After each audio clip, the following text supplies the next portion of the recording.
एक समय की बात है, एक हरे भरे जंगल में गजराज नाम का एक बुद्धिमान और दयालु हाथी रहता था।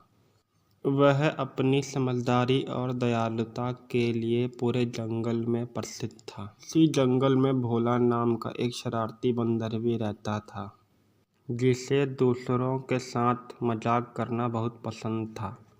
लेकिन वह कभी अपने कार्यों के परिणामों के बारे में नहीं सोचता था। एक दिन भोला ने देखा कि चींटियों का एक समूह कड़ी मेहनत से खाना इकट्ठा कर रहा है। उसने उनके साथ शरारत करने का सोचा और जिस पेड़ पर चींटियां चढ़ रही थी, उसे जोर से हिला दिया।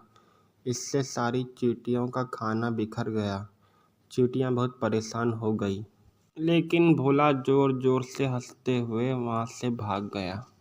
चींटियां खुद को बेबस महसूस कर रही थी और गजराज के पास मदद मांगने गई। गजराज ने उनकी बात ध्यान से सुनी और उन्होंने भोला को सजा देने से एक महत्वपूर्ण सबक सिखाने का फैसला किया। गजराज ने भोला को अपने साथ जंगल में घूमने का न्योता दिया। चलते चलते गजराज ने भोला को उन जानवरों की कहानी सुनाई जिन्होंने एक दूसरे की मदद की और कैसे उनकी दयालुता ने उनके जीवन को बेहतर बनाया। धीरे धीरे भोला को अपनी गलती का एहसास हुआ।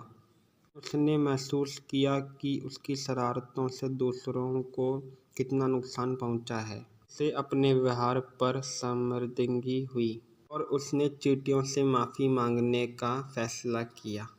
अगले दिन भोला ने चींटियों की मदद की और उनके लिए उस खाने से ज़्यादा इकट्ठा किया जितना उन्होंने खोया था।